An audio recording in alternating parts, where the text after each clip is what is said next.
савдои электронии фурӯш ва харидории молу хизматрасониро тавассути интернет дар бар мегирад. Дар ин раванд фурӯшандагон ва харидорон аз платформаҳои онлайн, сомонаҳо ё барномаҳои мобилӣ истифода мебаранд, то маҳсулот ё хизматрасониҳои заруриро пешниҳод ва харидорӣ намоянд. Хариду фурӯши электронӣ дорои якчанд афзалият мебошад. Нахуст, он имконияти фурӯш ва харидро дар саросари ҷаҳон имконпазир намуда, вақтро сарфа менамояд. Яъне ба василаи он амалиётро дар макони мувофиқ зуд ба таври муносиб анҷом додан мумкин аст. Дигар ин ки интихоби васеъи молу маҳсулот кам кардани хароҷот ҳам барои ширкатҳою мағозаҳо ва ҳам барои истеъмолкунандагон имконпазир мегардад. Аввалин нуқтаи қабули фармоиш барои молу маҳсулот дар шаҳри Душанбе ифтитоҳ гардид. Дар маросими ифтитоҳи он намояндагони мақомоти иҷроияи ҳокимияти давлатии шаҳри Душанбе, асосгузори Wildberries, ВАО ва блогерон ширкат доштанд.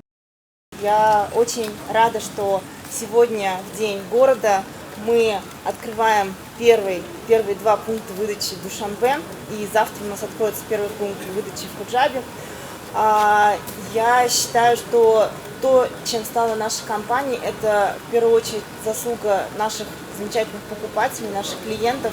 Спасибо. Я знаю, что у нас в Таджикистане тоже есть люди, которые покупают на нашей площадке, правда, это привозится из Москвы, и очень рада, что наконец возможность покупать товары, действительно у нас огромное количество товаров и услуг, и наша компания развивается, мы начинаем, запускаем проекты, у нас есть теперь проекты B2B, развивается travel, сейчас вот недавно запустили социальную сеть, то есть возможности развиваются.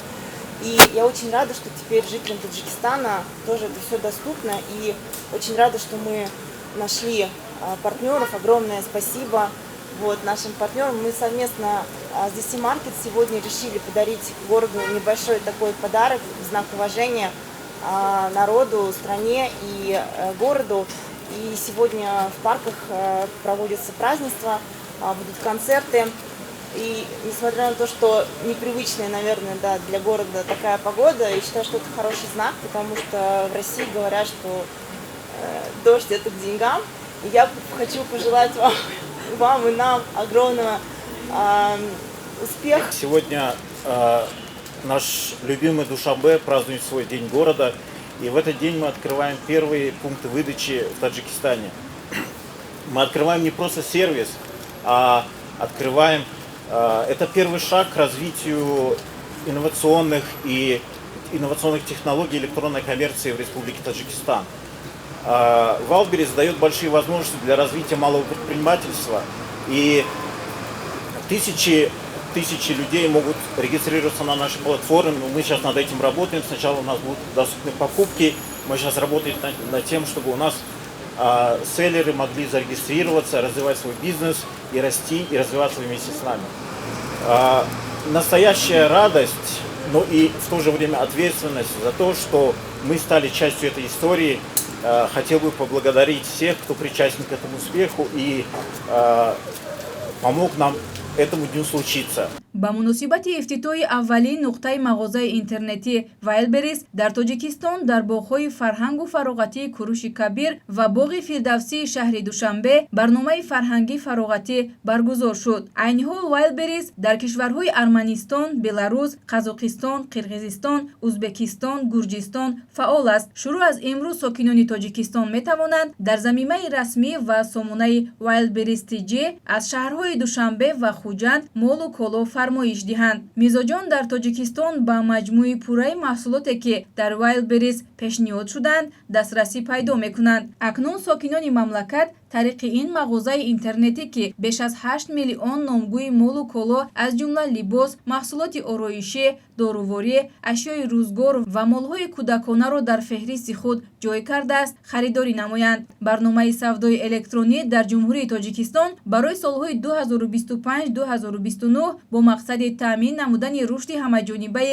савдои электронӣ дар ҷумҳурӣ маҷмӯи чорабиниҳо оид ба баланд бардоштани малакаи рақамӣ ва молиявии аҳолӣ муалливу соҳибкорон рушди инфраструктур ва логистикаи савдои электронӣ, такмил додани гардиши ҳуҷҷатҳо ва пардохтҳои электронӣ таҳия шудааст. Дар чанд соли охир суръатбахшии фаъолияти тиҷорати электронӣ дар мамлакат ба таври назаррас ба мушоҳида мерасад. ҳарчанд то ҳол маъмул набошанд ҳам, вале стартапҳои рақамӣ то рафт навоварона пешниҳод мешаванд ва суръатбахшӣ афзоиш меёбад, ки он ба заминаи динамикии соҳибкорӣ асос ёфтааст. ҷаҳони муосир бо технологияҳои мобилӣ, ки тамоми соҳаҳои ҳаёт аз ҷумла савдои электрониро ба таври назаррас тағйир доданд, алоқаманд аст. солҳои охир дастгоҳҳои мобилӣ на танҳо ҳамчун воситаи алоқа, балки ҳамчун воситаи хариду фурӯш истифода мешаванд. дар робита ба ин муҳим аст муайян намоем, ки чӣ гуна дастгоҳҳо ва барномаҳои мобилӣ раванди харидро тағйир медиҳанд ва ин барои савдо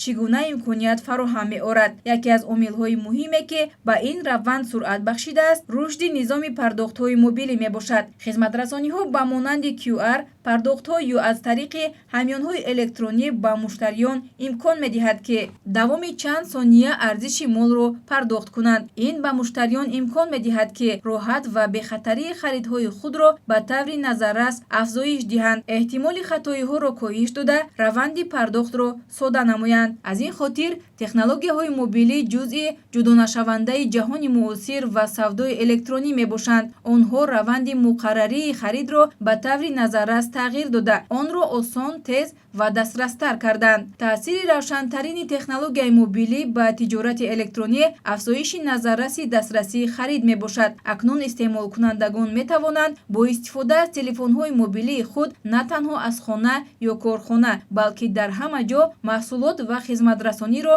амалӣ намоянд. вақт ва макон дигар раванди харидро маҳдуд намекунанд, балки имконоти савдоро хеле васеъ менамоянд. масалан, бо истифода аз барномаҳои мобилӣ харидор метавонад дигар дар навбат дар мағоза ё ин ки бозор наистад ва ин гуна тарзи кор метавонад раванди хариди мол ё хизматрасониро суръат бахшад.